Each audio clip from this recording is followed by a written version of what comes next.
What is up, guys, and welcome to the Meeple Minded podcast, the podcast where we talk all things tabletop gaming. My name is Jason. And I'm James. And I'm Paul. Hello, Paul. Hello. How are you doing? I'm fine. How did you materialise in my lovely dragged me out studio of bed. that totally isn't a house? No. I had a tug on the bungee rope and then I came. You were summoned. I was summoned. You were summoned, yeah. Yeah. It's one of those few episodes per year where we actually, drag Paul out of the shed. Yep. What is it? Is it Christmas? We usually drag you out for that, don't we? It's too warm for Christmas. Oh, okay. Is it your birthday? No, that was a few months ago. Oh. You missed that. James, any ideas? Oh, I can't for the life of me think. UK Games Expo. Oh, that was it. That was it. Yeah, our annual pilgrimage to Brumland. Yeah, and we managed to survive, James, after we insulted them in our sort of pre-UK Games Expo episode. We talked about Birmingham. We can do it safely now. Cause, We're not there for another far time. enough away. I think I hear the hordes approaching. But yes, UK Games Expo 2023 is in the history books, guys. How do we feel? Have you recovered, I guess, is the first question. I haven't yet. No? I'm still shattered. You haven't been back to work yet, either. No, that's tomorrow. Yeah. Are you back to work yet? I am back to work. That's why I'm trying to work out if this is like still the lag coming off of Games Expo or the first day back at work. See, unlike the rest of you skiving, malingering people, I actually went back to work on Tuesday. Not Monday, because we were still in Birmingham on Monday. But I went back the next day, and I regretted that decision quite a bit. That's what you need with forward planning. Yeah, well, this is the thing. I do forward plan, because I always book the Monday off, because we usually come back on the Sunday. This year, however, we obviously stayed the extra day, which was lovely. But, yeah, I then didn't get that day of rest after the travel, which I would usually have. So, yeah. Not sure if we'll do the extra day next year as nice as it was. I guess it really depends on which hotel we go for, the availability. Are the trains completely knackered, considering that was the main reason we stayed an extra day this year? Yep.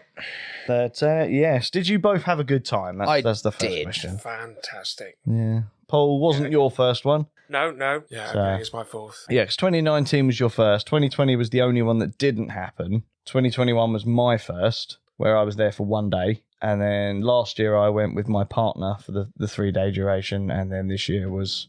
Yeah, no, that was the big one. It, yeah. So yeah, must have been Stayed an at extra one for Village you. Hotels the first time, my brother-in-law. Then Travelodge 2 years. Yep. We went a bit upmarket and stayed in the You Hilton did. this year. You actually stayed in the game, one of the gaming venues, itself. Oh, absolutely. But that's thanks to a largely popular loyalty scheme. With a supermarket chain. Yes. Yeah. That happens to be blue, right? Yeah. Oh, hang on a minute. That could be two of them, couldn't it? But that's the third year of trying. 21, they didn't open anyway. Yep. 22, they were refurbishing. So it's taken us 3 years to bloody get in there. Wow. Well, at least you got in there eventually. Was it nice? It was. Yeah. Yeah. Wife was with me. I had to ask her what the weather was like on her side of the bed because the bed was so big.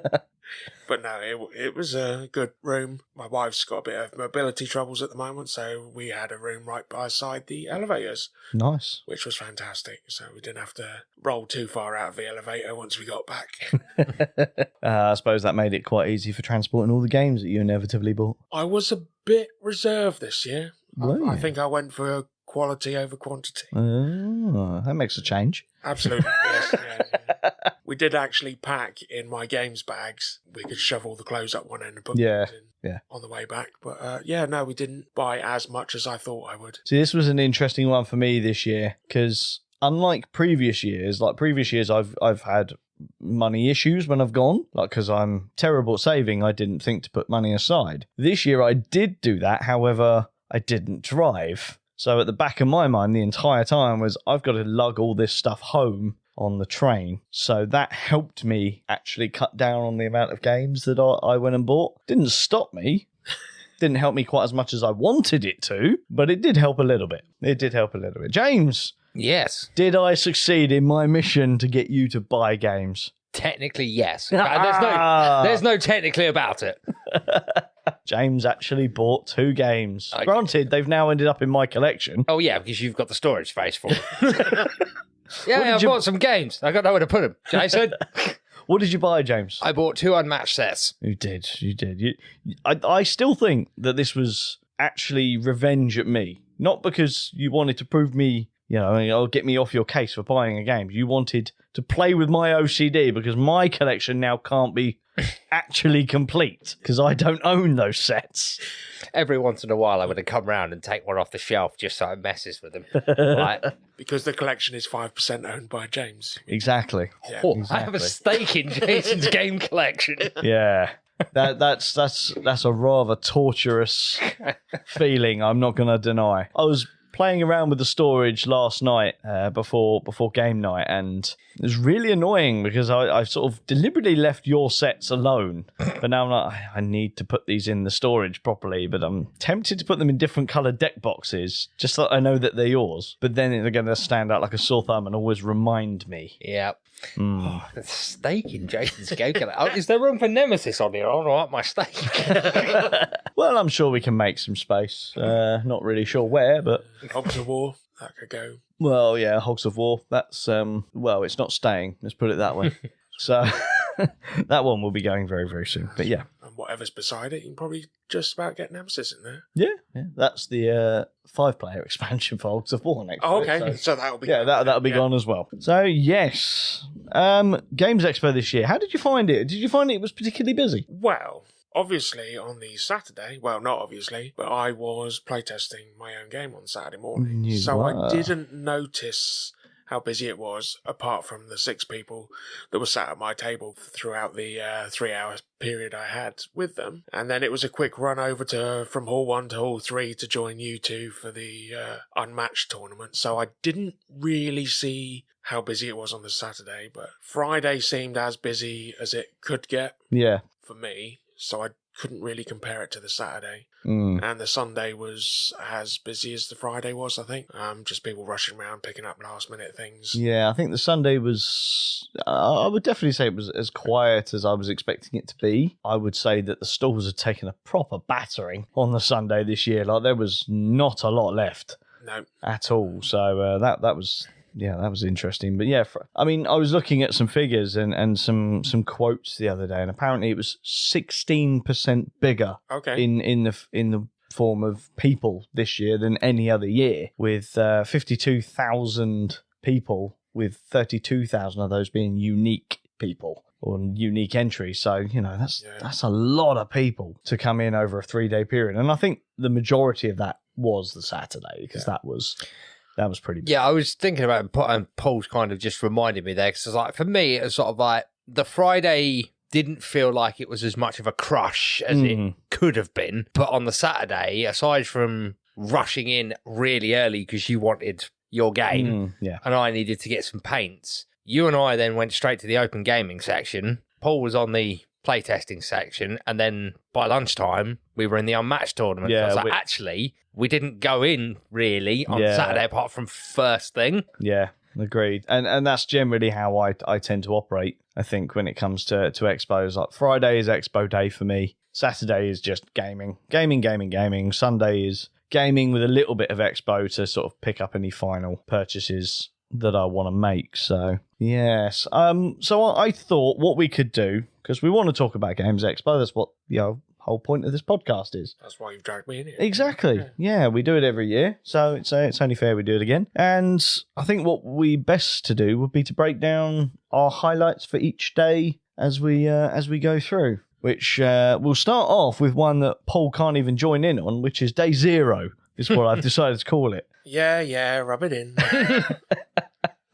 Because this year, James, we had the honour of receiving press passes. We did indeed. Along with a multitude of other content creators out there. We got invited along to the press event on the Thursday evening. James, one, your first expo. It was 2, one. You immediately got to go straight into the press area. How did you find that? That was a pretty amazing experience, let's be honest.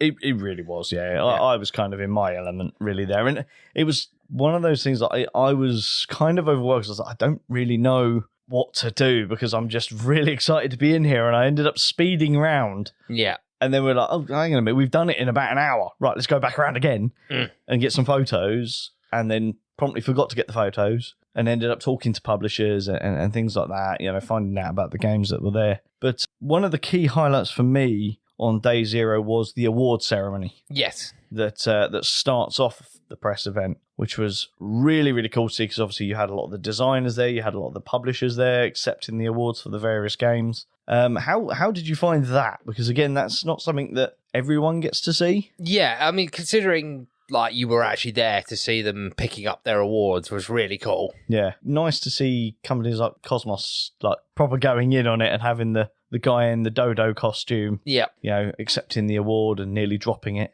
Yep. Which is never good considering they're made of glass. I mean, there were a couple that almost dropped it. Yeah. Well, I noticed there was a couple of the awards that broke as they were handed, because they held on to the plaque on the front, which wasn't fully fastened on. And yeah, there was some epic saves Yes. going on there. But yeah, no one managed to break one. I think with the amount of model publishers there are there, there would have been some glue floating around. You would have thought so. Yeah. No, that was really good. I guess another thing I could mention about, you know, day 0, which is the Thursday. That's the day that you can start picking up your Expo tickets. Yep. We had a bit of an interesting time in the cattle pen. Oh, we did. To collect our tickets, did we not? Oh, yes. Well, as we joined the queue, we were in the queue for about 5 minutes and the system went down. It did. They did really well. Oh, they did. They got it back up really quickly. Yeah, it was about 15 minutes, I reckon. But, you know, we're talking within 10 minutes of them opening and the entire system crashed. Someone chipped over a cable. Yeah.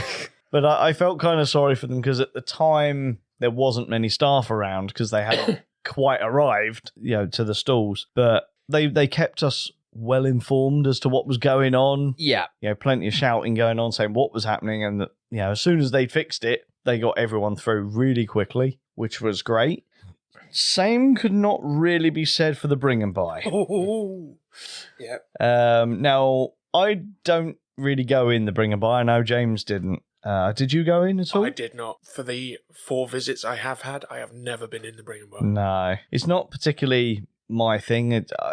I hold my hands up and go, I kind of wish they didn't have it, because I think they could do with that extra space. But, you know, we'll look past that for now. But let's talk about what we saw of that bring and buy and that small queue.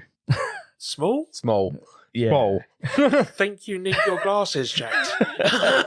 Yeah, that was a pretty sizable queue, wasn't it? Oh, I mean, we didn't turn up till late Thursday to go and get our tickets. And thankfully, all the machines were working then. But the queue was out the door. Yeah. I was going to say, weren't they going till something like 11, half 11? It was something like that. Yeah, I think There that's... was still an hour's wait when people were joining then. Yeah. I mean, that's the thing. Like, technically, they're supposed to stop the accepting of games, I think, at like 8 o'clock on the Thursday evening. And like I said, we'd done the press event. We went off. We had dinner. We had some drinks. We did have some drinks. At the Resorts World, and was walking back, and they were still going. And that must have been about 11 o'clock at night. Yeah. So I really kind of feel sorry for the volunteers on that one. But yeah, I think there's some modifications that need to be made to that bring and buy, whether it's a case of just get rid of it, limiting the amount of games that people can, because I saw people turning up with just cases full. Oh, there was one guy. Games. Trolleys. I was going to say, there's one guy had a trolley. Yeah, and the weird thing is, those will be the same people that are moaning about how it works and the queues and all that. It's like, do you really need to bring your entire games collection to sell? You know, I think Aircon's got it right, because they limit it to 10.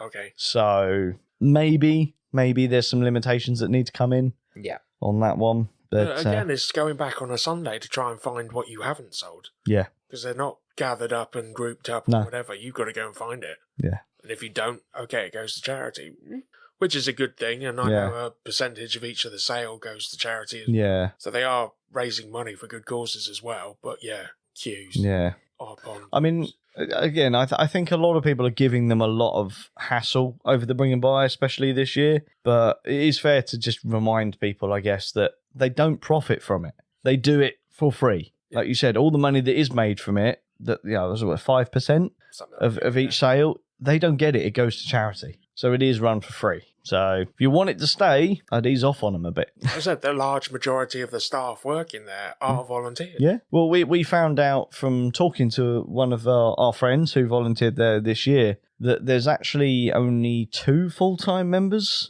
of staff that organise this entire thing. And that's an achievement. That really is an achievement. Yeah. Obviously, they hire in people to set up. Of course, like that, but it is. Anybody in a yellow shirt is a volunteer. Yep. And is there purely for no pay. Indeed. And when we saw Louis, he was shattered. Oh, yeah.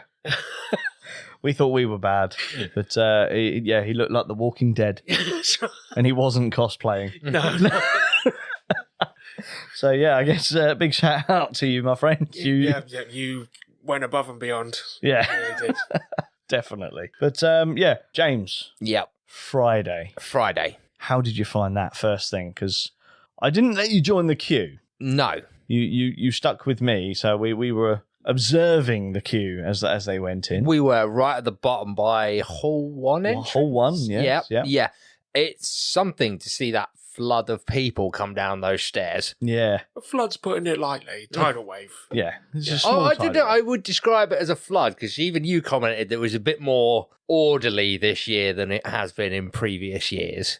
Yeah, I was kind of, I'll be honest, I was a little bit disappointed because I know, like, especially last year, like when the doors opened, there was a bit of a cheer and all that kind of jazz, and there was none of that this year. Was it? It was very muted, and you could see the anticipation. People wanted to get going, but when the shutters opened, you were expecting that sort of hey, and it was followed by this wave of humanity coming down the stairs, and it wasn't really there. Okay. There was the people coming down. There was no running, no speed walking, nothing like that. And it was kind of like, this is still impressive, but I felt it lacked that extra bit of enthusiasm. I think the thing that stands out most for me for the waiting to go in was seeing that, as you described it, that massive humanity at the top of those stairs, and the one bloke.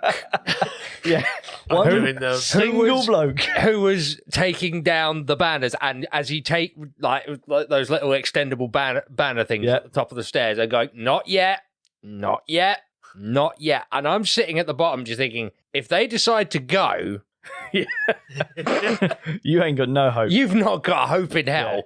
And it only takes one. Yeah. And it was really good because, like you said, he took all the banners down, was sort of slowly backing off, back down the stairs, got about halfway. And then you expected that sort of, he's sort of holding them back using the force. And then you expect that sort of race girl type deal where he's standing and eventually drops the flags and then just everyone goes. I was more thinking the way he back down those stairs, it was more like Chris Pratt with the Velociraptor. Yeah. It's always a sight to see. I really enjoyed it. It's one of the things I've never really joined the queue because I like watching what happens. It's a good opportunity for me to get videos, pictures, and all that kind of stuff for the old social media stuff. Yeah. But yeah, whereabouts were you? We actually knew how rushed the entry could be, so we held off outside for a bit, especially because my wife can't stand up too long. Of course, yeah. Yeah, we waited for the crowds to go in and then just leisurely walked in. I mean, that's the thing. It's a 5-minute wait once they've opened those gates, and as long as you're not sort of expecting to be somewhere that's going to be really popular first thing in the morning, it doesn't matter. Just casually let yourself in. Yeah. And that's what I tend to do once all the crowds have died down, put all the camera and stuff away, and then in I go. Or check out the program and the map pack and all that. The map pack was awesome. That was a new thing this year. I loved it. Actually having a proper decent booklet with where all the stands were and annotations of the halls and a big long list of exhibitors. That was cool. I hope they bring that back. Oh, I'm sure they will. Yeah, it's probably a standard now. Once you introduce something like that, it's standard. Yeah. Obviously, the program was pretty good. It was as good as it ever was. Yeah. We already have the dates for next year, which is great. Absolutely. Plastered on the black. Plastered all over the back of it. Yeah. But yeah, other highlights for day one, Paul, for you? It was just getting the lay of the land, really. Yeah. To be honest, I only sort of wandered around Hall 1. on day one. Didn't really venture too far up into Hall 2. Grabbed some lunch, and the wife had gone back to the hotel, so I went back to check on her and fell asleep. And then came back to join you for a bit in the afternoon. Yeah. No, that's all right. Yeah, so I think we managed to do basically the entire thing throughout Friday, which, James, that really was your first experience of Expo. So what did you think? I mean, it's been... I have been to the NEC before, but years ago, and I mean years ago, so I'd basically forgotten what it was. So it is that sort of thing when you walk through the shutters for the first time and you sort of go, whoa. Yeah. That's a big warehouse. Yeah. And there's 3 of them. Yeah. But yeah, what about the way it was all laid out? And I liked that the sort of the grid system made it very easy to kind of like maneuver around, basically. And if you did sort of kind of get shunted by the crowds, it's very easy to just kind of loop round. Yeah. The aisles themselves aren't particularly long because they obviously go the full span of the hall. Yeah. But they have plenty of cut across. Yeah. Like every few stands or something like that, which is really good. And I always find it very easy to traverse the halls and know where you have and haven't been. Yeah, because I mean, I've been to other kind of events at other locations where it's kind of, like you said, because they've got that crossway, it's very easy to get out of the main thoroughfares and double back. Whereas, like, I've been to some events where it's like, if you get swept up by the crowd, it's like you ain't turning around till you're at the other end of the hall. Of course, yeah. Yeah, exactly. Another sort of highlight for me, really, on the Friday was, one, being able to catch up with the publishers that we do indeed know, and we haven't seen them for a while, just to know what's been going on with them and what's new and all that kind of jazz. And I got my new Pugs and Mugs game mat after I trashed the last one. And it was cool to see Chris with Zuli. Yep. And the awesome plushies that he had that I didn't get because there weren't any left. But I did get my promo card. I got my unicorn promo card. And yeah, that's a dirty promo card, James. It is. It's basically, you win. Yeah. Pretty much. Okay. Yeah, I mean, you have to meet the conditions on the card, but it is literally, if you meet those conditions, you win. Done. Awesome. Love it. So I've got that now. That'll be in the deck going forward, I'd imagine. I think another thing I picked up on, I don't know if Paul picked up on this as well. I was a little bit disappointed and miffed at some of the big publishers not being there this year. Or, and especially for me, the scenery people, there was nowhere near as many of the scenery companies for war games. But yeah, things like Game Toppers, who I really wanted to see this year, they weren't there. And they're a key sponsor. Absolutely, because we were told last year that they would probably be back selling the neoprene mats. Yeah, and they weren't even there. But it's gotten to the point now, is I actually do want one of their Game Toppers, and I was hoping to actually have that conversation this year, but yeah, unfortunately they weren't there. I'm just trying to think of some of the Portal Games. That was one that wasn't there. Okay, yeah. They were there last year. I think the likes of Restoration Games had a presence, but they wasn't their own stand or anything like that. Obviously, the big American ones, Call Me or Not, they weren't there. Awaken Realms weren't there. Stonemaier weren't there or anything like that. There was presence. I did actually see a copy of Expeditions. Yes, there was a lot of demos of Expeditions going on as well. So there was a presence of them, but not their own stands, which was kind of, yeah. I think it was made up for by a lot more independents.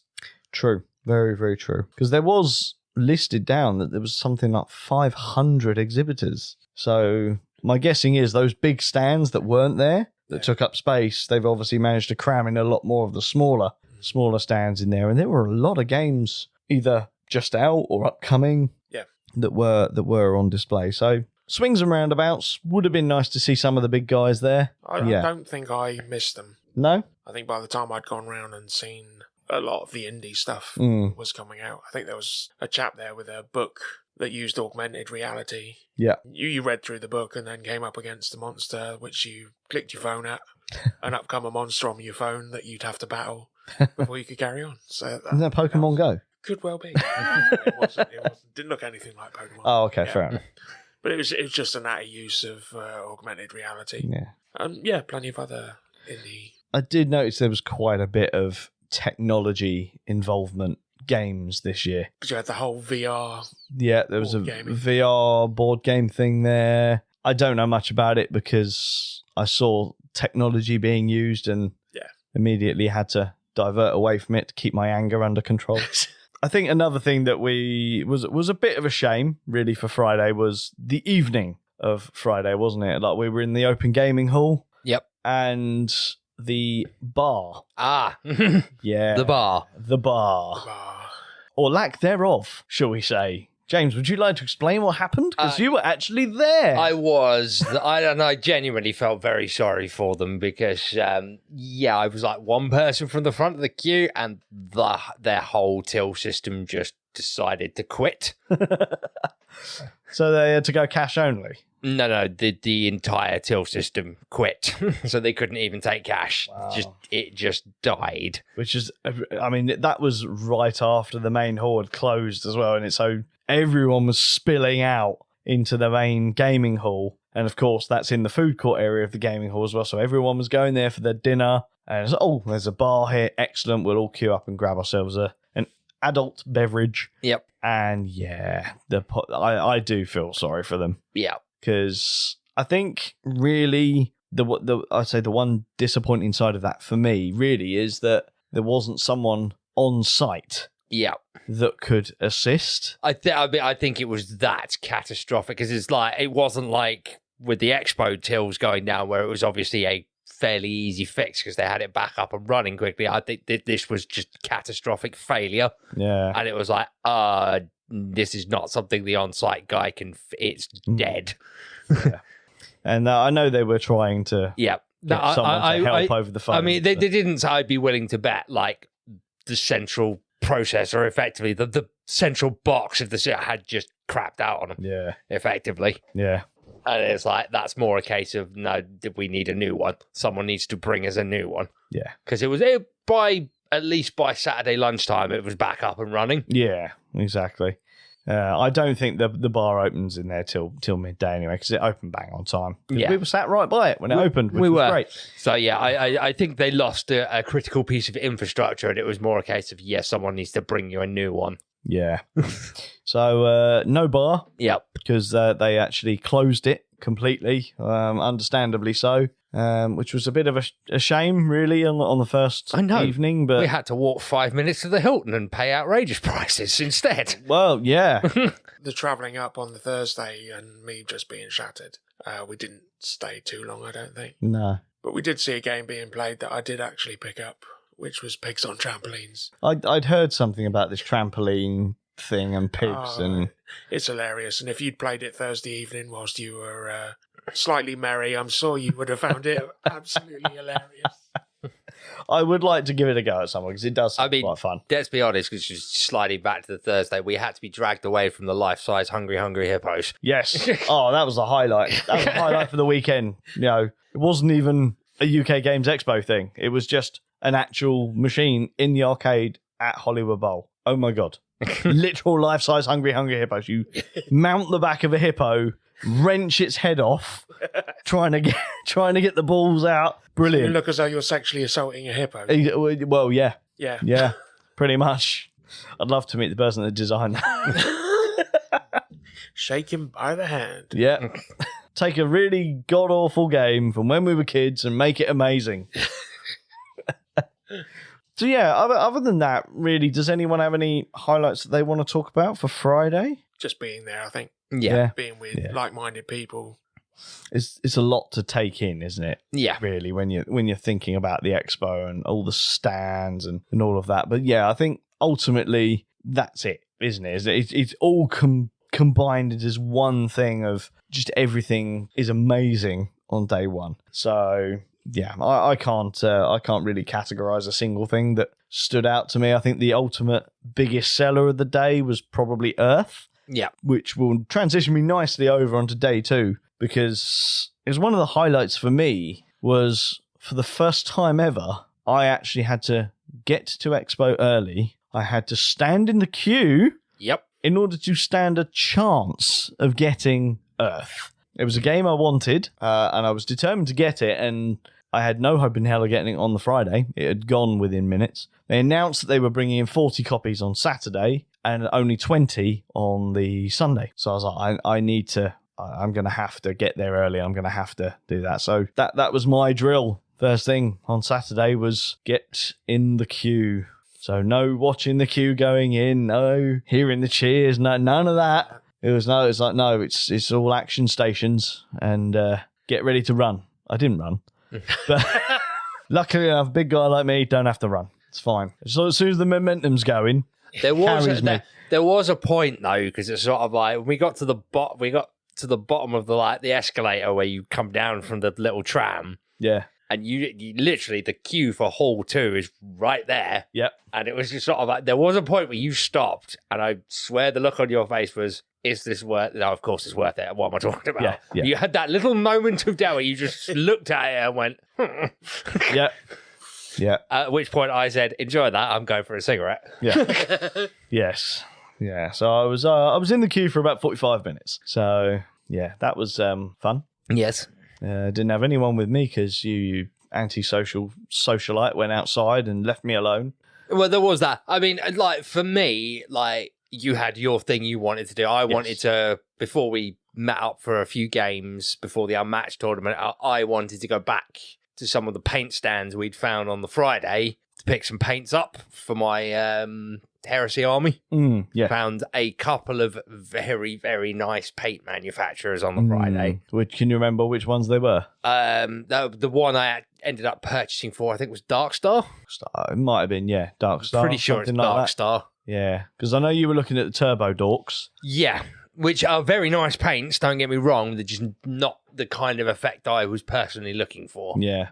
Yeah, I remember because I think I was with you when we found the Dark Star stand, and they were some really nice metallic paints. Yeah, very, very nice. But yeah, Saturday mainly, as I said, is open gaming. Other than my early exploits to get Earth, but we also had the Unmatched tournament, and that was all three of us. Yep. But before we get to that, Paul, you've talked about it a little bit, but I did. How was your play testing of your game? That was a very rewarding, unique experience. Yeah. I did arrive a little early. My slot was between 10 and 1. I was there about 9:30. Okay. And as you know, my game doesn't take very long to set up. No. No, so I was set up before the slot had begun. Nice. And people were already wandering in. Nice. And so for the 3 and a bit hours I was there, I had a full table of 6 people. Nice. Playing 3 separate games. Nice. And it was just brilliant seeing other people, other than friends and family, Yeah, of course, yeah. playing the game that I'd made, Yeah. created. How was the feedback? Yeah, we'd had feedback forms for them all, and most of the people that were playing had filled the feedback forms out and handed them back. I didn't actually get a chance to read them till I actually got home on the Monday, but they were all very positive. Okay. There was plenty of constructive criticism. Yep. A couple of the games had gone to a sort of stalemate, so I've got to go back and look at the rules and things for that just to tweak those a bit. But yeah, that was a very rewarding experience. Good. To have friends turn up and see it being played because they couldn't get to the table. Yeah. Because I had it. It was just full the entire time. The entire time. And for some of my friends to come up and say they were proud of me as well. Yeah. I did get a bit emotional. Good. And especially the rest of the day and the following day, because I don't take compliments very well. I never think I deserve them. So to have people coming along and saying that they were proud of me and everything was quite a pivotal moment for me that weekend. And I even had 2 publishers nosing around as well. No telling us who they are, obviously. You're not supposed to. Well, one I didn't know anyway. It was 2 French gentlemen. Okay, yeah. They were talking to me quite a lot. And one chap did actually take my details away with him, and I did know what publisher they were from because it was plastered on his t-shirt. Nice. But yeah, so hopefully something might come of that. But you never know. Just have to wait and see. But yeah, it was very rewarding. I think we had about 22 people testing it. Very nice. In the 3 hours. So especially for a game that's relatively quick to play. Yeah. Getting as many people as we could testing it was absolutely great. Yeah, awesome. Now, it's nice to hear that it was rewarding that you got a decent amount of people playing it as well. I mean, the publisher thing is awesome. Yeah. Like, That's definitely good signs. Yeah. I would say, again, that's a regret of my own this year that we didn't go into the playtest zone at all this year, which is kind of a first for me. That I've always done at least one playtest while I've been there, and I didn't this year, and I sort of did regret that decision. But there was just so much to do this year. Yeah. I don't like being around too many people in one go. So Saturdays are kind of off limits, really, for me going into the actual expo, because that's I don't usually suffer from any kind of effects on me, but that's the one time is if there's too many people, it starts to get to me, and I start to panic and all that kind of stuff. Claustrophobic. Claustrophobic, yeah. But yeah, no, really happy that went well. Yeah. And I think you did exceptionally well to get all the way from hall 1 to hall 3 in as quick a time as you did in order to make the start time of the Unmatched tournament. Although it was running a few minutes late. It was running a few minutes late.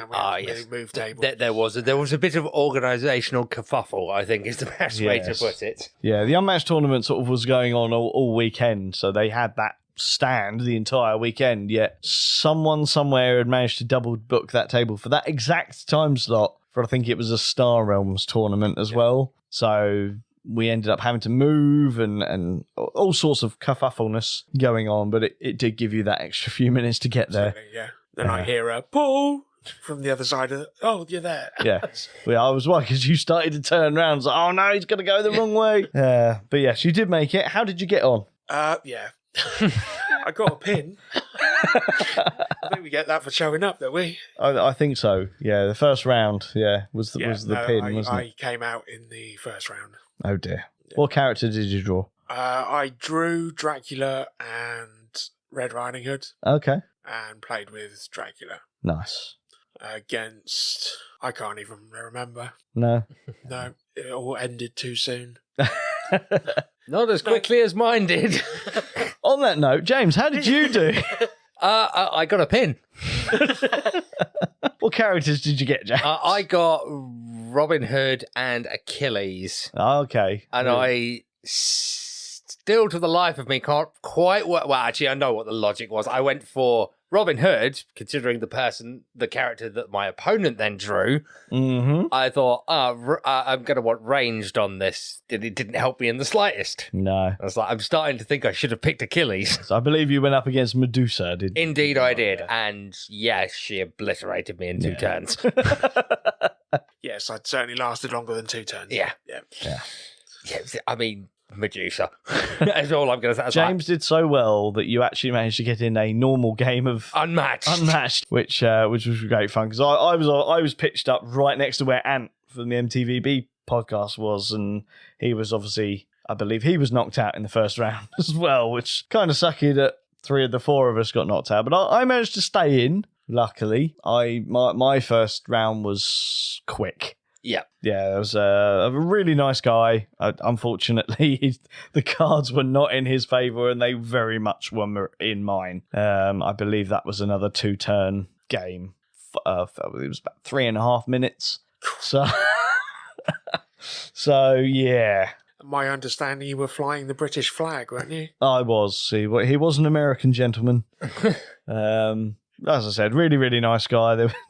We had a good laugh about it afterwards, but yeah, that was a quick win. Yeah, I think that's one of the highlights for me for the brief time I was in that tournament was actually what a nice bunch of guys it was. Because I mean, the guy decimated me, and I was like, revel in your victory, sir. But he literally did it and was just like, I'm so sorry. I'm really sorry. We're in a tournament. You get an apology from the winner. Yeah. It was because he said he personally never played Medusa before, and I was like, to be honest, I have. Yeah. So as soon as you drew her, I knew how this was going to go. Yeah. So I chose the decision to go for, I think it was Yenega. Is it Yenega? I think it's Yenega. Never ever played as Yenega before, and I would happily play as Yenega again. And I liked the conscripting that you did, because the person that you beat, you took on their characters availability. Yeah, and you use in the next round, and you couldn't use the character you just played in the next round. Yeah. You could use it again, but not in the next round. Yeah, you had to rest it effectively. Yeah. And then in the second round, I had... Who did I play as in the second round? Bloody Mary. I played as Bloody Mary in the second round, which again was another character that I'd never played. I'd literally, an hour before the tournament, bought the Volume 2 set, which had all 4 of them in. So I'd not actually played them or even looked at them at that point. So I took the risk and I won that one as well. Not quite as convincingly as the first one, but then I was knocked out in round 3, which was the semi-finals of our tournament. Because the winner of the tournament was invited back for a winners tournament the following day. But yeah, to go into the semi-finals was pretty cool. I was planning on being out within the first 10 minutes. So I got my promo cards that I wanted. So I'm a happy bunny. But yeah, did you enjoy it? I really did. Yeah, and I'm reiterating what James said. Everyone was so nice about it as well. Yeah. No, beat you. Beat you. Yeah. It wasn't anything. It was a good game. Handshakes at the end of it. Yeah, definitely. Well done. It was really good fun. Really good fun. And very, very good sportsmanship all around. I take some pleasure in knowing the guy that beat me was the guy that won the whole thing. And as it turns out, and said that apparently he was the guy that was running the Nightmare thing that he went to on that Saturday evening. So there you go. Oh, you got talking to him while we were waiting for your final round to kick off, and he's also from Crawley originally. Yes, it's irony that, isn't it? So yeah, the Southerners were taking over that tournament evidently, but and apparently some of the organisers were as well, not from Crawley but from Sussex. Around. So yeah, there's a lot of us up there. They were all clever though; they got away. That's right. They don't live here anymore. But yes, other highlights for you guys for Saturday? I know I definitely have at least one. I think it was just gaming with you lot in the evening. Yeah, I mean, we got to play one of your new games for the first time while we were waiting for the unmatched tournament, which was Rome in a Day. Rome in a Day, yeah. On the fancy gaming table. Oh yeah, played on those nice actual gaming tables with the wells and all that. What Geek and Son ones? It was, but it was their. I forget what their sub brand is. Okay. It's not Geek and Son, it's Geek and Son Light. You got to screw it together yourself. Yeah, exactly. But yeah, they were pretty cool to play on. It just made me want a gaming table all that much more. God, I'm sorry. It's just, like, they're nice and all, but like walking past the stand. Yes. And just go, how much? Well, I did buy something from Geek and Son. Was it a pin? No. He bought me something from Geek and Son once. Yeah. What'd you buy? Great big tankard with Geek and Son written on it. And he bought me a dice. Yeah, I mean, like, don't get me wrong, they're beautiful tables, but I could buy a car for this. Yes. Yes. I'd rather have the table, if I'm honest. Even in your current situation, Jason. Yes. Yes. I'd still rather have the table. It'll get more use. Once you've got it, it doesn't cost anything to run it. Unless it's got LEDs in. Unless it's got LEDs in. But I've got solar panels, so that's fine. Oh, so that's Don't have to worry about that. But yeah, that I mean, again, the Geek and Son stand, it's awesome. It's awesome, but it's just, again, one of those, like, anyone who buys this just... Yeah. Ugh. Well, yeah, I mean, you said it. We did a lot of gaming on Saturday evening. We gamed at the Hilton, but that's going to lead me to my... Probably the biggest highlight of the Games Expo was Chow Street. The food area of the Hilton. Yeah. I've got to admit, and more specifically, the fish and chip, not fish and chip stand. The Indian slash. I mean, it was Indian inspired, but I'm not quite sure where the halloumi fits into that. No, I forget what they called. They had it on the banner. It was like Indianish, Indian-lish or something like that. But it's Indian English fish and chips, but they did fried pakora halloumi. Yeah. And chips. Or pakora. So it's basically, they've taken either fish or halloumi and done it in pakora batter. Yes. That's where, and the curry. Oh. The curry. Stop dribbling, you need a tissue. Yeah. Carry on, James. The curry sauce on the chips, but not curry sauce from a bottle. It was literally just curry sauce. It was curry. Yeah. It was just curry poured on the chips, and then you have really nice mashy peas with it as well. Yeah. But the chips themselves had really nice seasoning on them. Yep. Oh my God. I mean, we had that quite a few times while we were there. Yeah. And so good. I also, I know the Hilton's quite a big part of Games Expo because obviously they give over their function rooms for late night gaming, but giving over part of the car park to set up these food vending stands is just either whoever runs that Hilton's a gamer or... Or originally the Expo was in the Hilton. Back in the day. Yeah. So they've always been part of it through and through. So it's only because it outgrew the Hilton that it's in the NEC now. Yeah. 2007 is when it started, and it started in the Hilton. One room, one hall in the Hilton, and look where they are now. It's huge. Yeah. Chow Street was really good. Nice variety there. Yeah. The fact that I kept getting drawn to one stand is... Well, I had the hot dogs from Fat Snags. Yes. I love the name of that. That's the one I went to last year. I remember that. Had to pronounce that properly then. Yeah. Yeah. But, me eating 2 hot dogs in 2 hands and trying to balance and turn them around so I could get at the other end of the sausages. They were nice. We also had something from the cheesecake van. There was a cheesecake van. There was a cheesecake van. That was good. I could tell that you're staying at the Hilton when there's a cheesecake van. Yeah. Wasn't one of them? The Fat Snacks was in the back of a horse box. Yeah. We had the toasty thing, which was in a converted ambulance. Yeah. Brilliant. It's gone from saving lives to putting people in ambulances. Absolutely fantastic. Love it. But yeah, nice amount of variety at the Chow Street. It's a shame it's a bit of a walk from the actual event. That's how you build up an appetite. Exactly. But it's perfectly located for the evening gamers that are at the Hilton, isn't it? But not located well enough if you've got a wedding. Yeah, I'd love to have heard the conversation there when the wedding party arrived to find thousands of nerds swarming around the car park eating gigantic hot dogs and Indian fish and chips. Yeah. And, I'm pretty sure, I'm not going to lie, I'm pretty sure I saw one bloke in a wedding suit or dressed up in the queue for one of those, so... Maybe the spread the Hilton office isn't quite as good. Or he was there for the whole day and they hadn't started the evening bit yet. Yeah, probably. Yeah. I mean, if there's a if there's a mini food court popped up outside, like, you so know he saw someone walking past with a hot dog and went, "Where'd you get that from?" Yeah, exactly. They probably just smell it. They could probably smell it. But yeah, that's sort of rounded off evening number 2 very, very nicely. Which what time did we actually call it in? I think we went right up to knock-ins at midnight, didn't we? It's very close to. Yeah, we must have done, because I do remember it being a brisk walk back to the tram for us, because the tram stops running at midnight. Yeah. Yeah, so we did walk fairly fast and we managed to make it back, so we must have got there before 12:30. Yeah.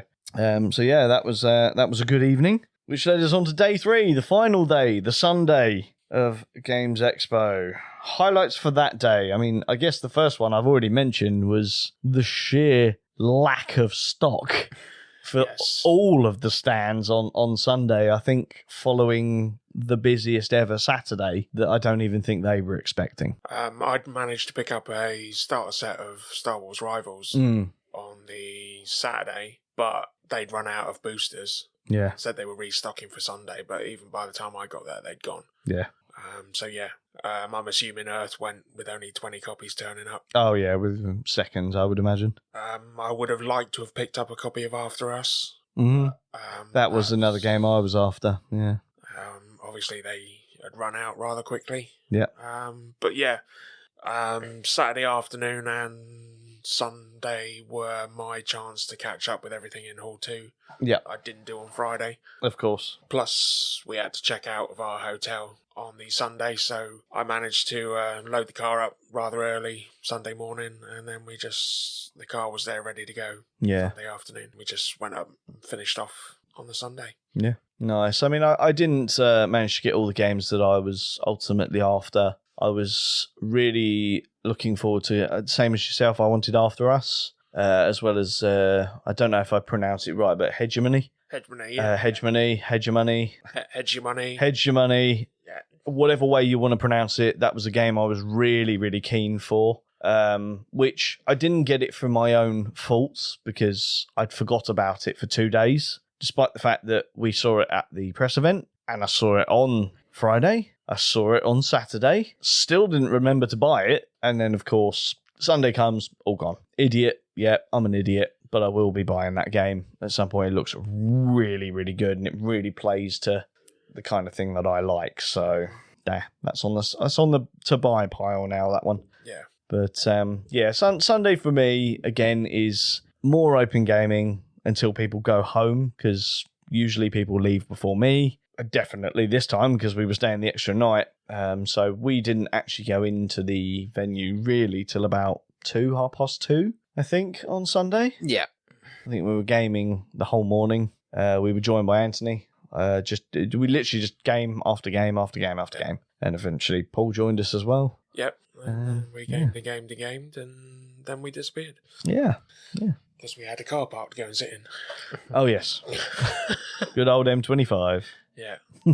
It wasn't too bad on the way back. But going the other way, it's normally all right. But yeah, going up there is not so much. But no, it was. We ran round Hall 2, like I said, just picked up a few last minute bits, including my Geek and Son tankard. Yeah. Which I haven't actually used yet. But yeah, picked up a couple more games en route out that I was looking at. And but Sunday was just chill down, get ready for the drive back. Yeah. It's kind of like a wind down day, isn't it, really? You know, you get your games in, you sort of say your goodbyes to people that you know, and, you know, people sort of just leave throughout the day and stuff like that. So it's, it is a nice chilled day. Yeah. It's a Sunday. But James, was there anything that stood out to you on the Sunday?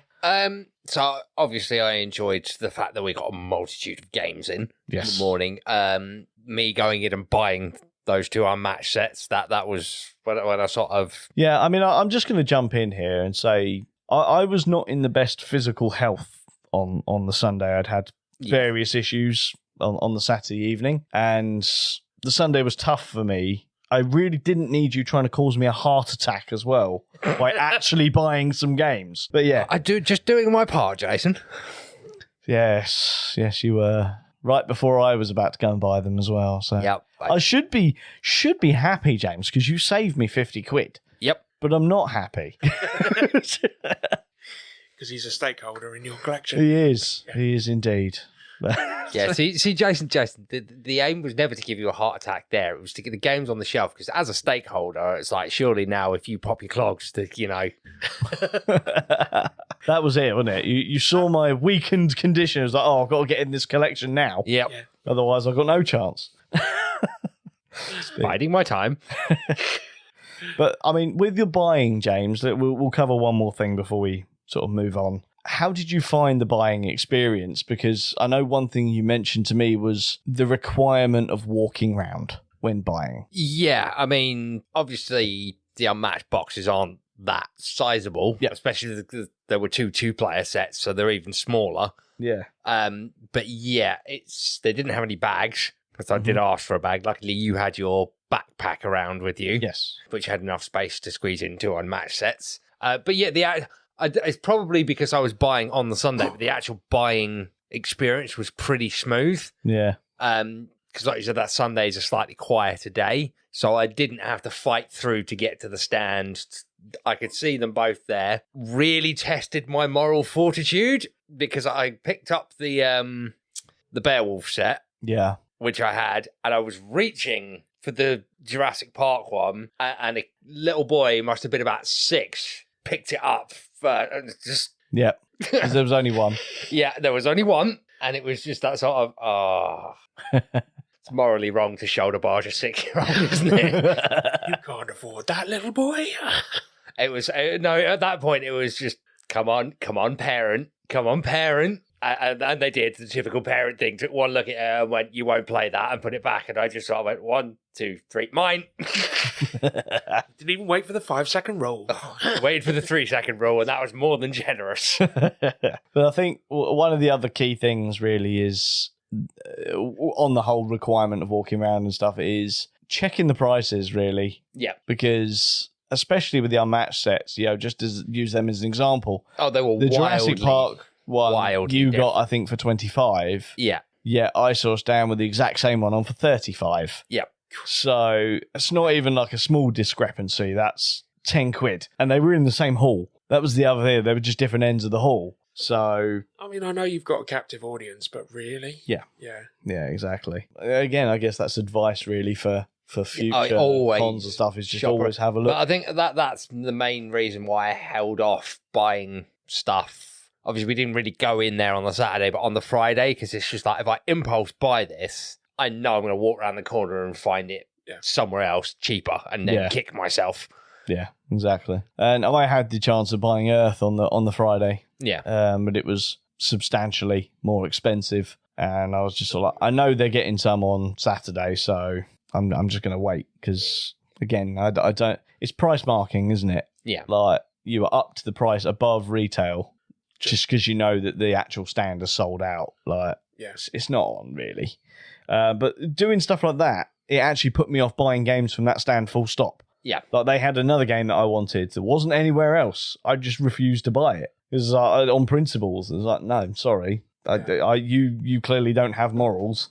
So I'm going to stick to mine, and that is I'm not going to give you my money. Yeah. So, but there you go. I mean, I made a preemptive list and checked boardgameprices.co.uk before we went. Yeah. Just for the games that I was after. I think I only came away with one out of the list. And that wasn't actually from UKGE. I ordered that on the way back. Because despite looking at most of the stands there, I could not find that game for the love of money. Which one was it? Trekking Through History. Oh, yes. Yeah. It was one of the particular games I wanted to pick up because I believed my wife would want to play it as well. Yeah. And just couldn't find it anywhere. Left messages with friends who were also out looking around just to keep an eye out, and they couldn't find it anywhere. Yeah.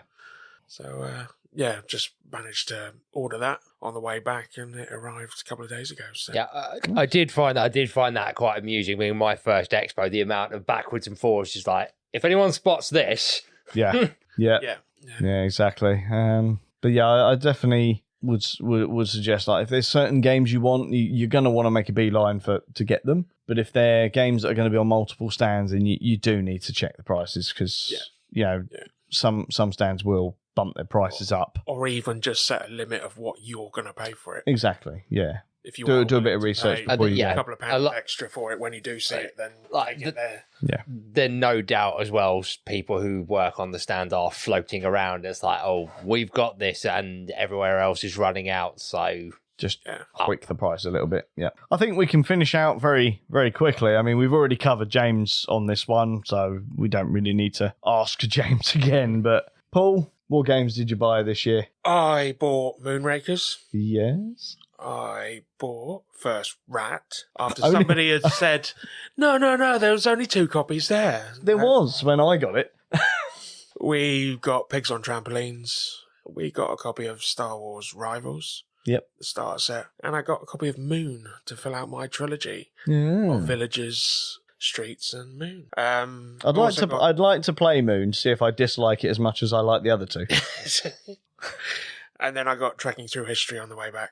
Nice. And also arrived home to a Kickstarter. Oh, brilliant. What was that? Vindication Chronicles. Nice. To add to my ever-growing Vindication game that doesn't get played often enough.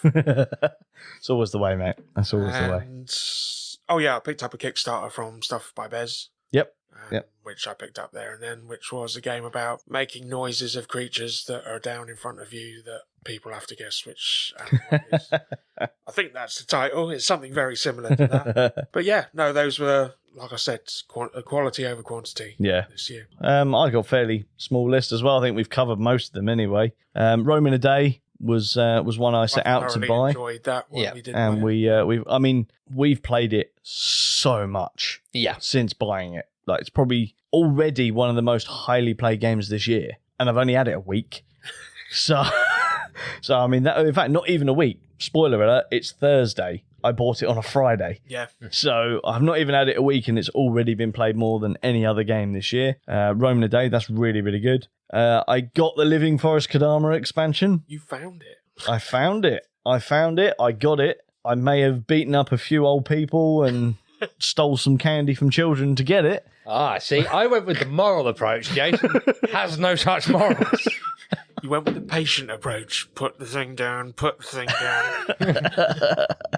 Yep, indeed. My patience and fortitude paid off on the Saturday because I managed to get Earth, which was great. I haven't played it yet. I've opened the box, looked at it and gone, I really want to play this. I need to learn it. Needs sleeving. Needs a damn box insert. Talking of box inserts, your next game was? My next game was First Rat, which needs a damn box insert, which I've already bought. Again, this is a game I've played. Really, really fun game. Really happy to get it. I couldn't get it at Games Expo last year. It's been rare as rocking horse droppings online. I was waiting for you to get that line. Yeah, I had to modify it from what I usually say, but yeah. It's been very hard to get online as well, and when it does go up online, it's too expensive. I got it at a good price at Expo. I got the Unmatched Volume 2, which, along with James's stuff, completes my set, but not quite. Yeah, looking forward to playing all of these games. Absolutely. In the coming weeks, especially Roman a Day. Really, really good game. Yep. You pick, I choose mechanics. Yeah. Yeah, that was quite unique when we played it. Yeah. It was... Yeah. It's hard, that a game like that, isn't it? Because I really want to screw with you. But then, because you get to choose, you're going to choose the better one, not the rubbish one. But I'm going to make this decision tough for you. Yeah. Because didn't you say it was playing better at 2 than it was at any other? I really like that game at 2. I really like it at 2. It's good at 3 and 4, but it excels for me at 2. Yeah. Mainly because it's so much more personal. I feel the tears. The overwhelming thing that I got from it is like, it doesn't matter how I split these tiles up. I want them all. Yeah, exactly. Please. And like you said, it's like if you make a blatantly worse pile, because your opponent gets to pick, it's like, well, they're going to leave me with the rubbish one. Yeah. It's like, you have to make it as tough as possible. Yeah. But we're not going to talk about that too much, James. No, we're not. Because I know that we're going to do an episode on that. We are. Probably very, very soon. Indeed. So let's stop talking about it now. Giving it all away, damn it. First Rat is another game I want to get to the table very quickly. I think you'll enjoy that, James. Should be a good game. I have played it once, I believe, and just was watching a playthrough earlier today of it. Yeah. Just to get my head around it again. But yeah. I'm hoping, because we've got a game day... Well, I've got a game day. I don't know if you're actually going to it. Game day this coming Sunday. So I will hopefully be playing it. I don't think I can... That's the dungeon crawling. It is, yeah. But no, I might have to wait till the week after. Oh, no. Game day. Yeah, unfortunately, I'm not going to be able to make yours this time, so there you go. Unfortunately, I did book it in on Father's Day. Yeah. It's a bit of a pain. Got to plan these things, Paul. I do. I was trying to get it once every 4 weeks, and it worked out once every 4 weeks, and it's the only day that messes about. No, it should work perfectly. What could be better for a father and child activity than playing some board games? Absolutely. At Paul's Club? Travelling on a train to take your son home. There you go. That's that one. Who lives halfway up the country. Big thumbs up with a sarcastic smile. Well, for anyone who is free and is looking for something to do with their dad, go to Paul's Game Day. Indeed. On that note, guys, final summary. Did you enjoy Expo 2023? Absolutely. Absolutely. Good. Are you going to do Expo 2024? Yes. Yes. Excellent. We'll get those hotels booked very, very I've soon. already put the holiday request in at work. Awesome. Nice. I really should do that, actually. It's a very good point. Yeah. I'll do that tomorrow and they'll have a heart attack. But yes. As long as they sign the bit of paper at the bottom. Yeah, before they I have a don't heart care. attack, that's Well, Yeah. I would have thought with your employers, Jason, that they'd have a heart attack and be excited in equal measure because, you know, They get rid of me for a week. on the one hand, oh, he's booking holiday again, but on the other hand to that is, oh, he's putting holiday in for next year, so he must be intending on staying. It's a No, precautionary it's called measure. covering your back and passing the holiday forward to your future employee. Exactly. Planning, James. Planning. Damn, But- I hope my bosses aren't listening. It's that time, Paul. It's time to shove you back in the new shed. Yes, yeah. Did you not know that bungee cord is two-way? No. I can feel it getting tighter. We've installed a motor there, so it's going to pull you back now. But yeah, so we'll see you in another 6 months at Christmas. Absolutely, yeah, for the year roundup. Yeah. Exactly. Yeah. We might see you before. We'll see. Okay. We'll see if we can tolerate you again. When my game gets published or something. Well, yeah, exactly. God, we'll have to interview him. I know. Oh, God. That's going to be really strange. You know that. Yeah, we've played it. Get on with it. No, it's a really good game. I can't slay it. Yeah. Just remember, Jason, that like if that ever happens and then we end up in the press event, it's like someone will be sitting going, well, don't talk to them. Yeah, it's true. Very, very true. While sitting there in the same t-shirt as Yeah. I mean, can you imagine the horrified look on the other public? Don't talk to them. They kept me locked in a shed. And they gave me a duck for company. Good times. Very good times. Speaking of good times, let's head off. Because I'm actually quite tired and we've been nattering now for an hour and 20 minutes. Yes. So a bit of editing is going to be happening on this one, I think. Yeah. Till next week, guys. I've been Jason. I've been James. And I'll see you later this week. It's Paul. Okay, it's still weird hearing you say that. You've been listening to the Meeple Minded. Join us next week for more tabletop gaming goodness. Ta-ta and goodbye.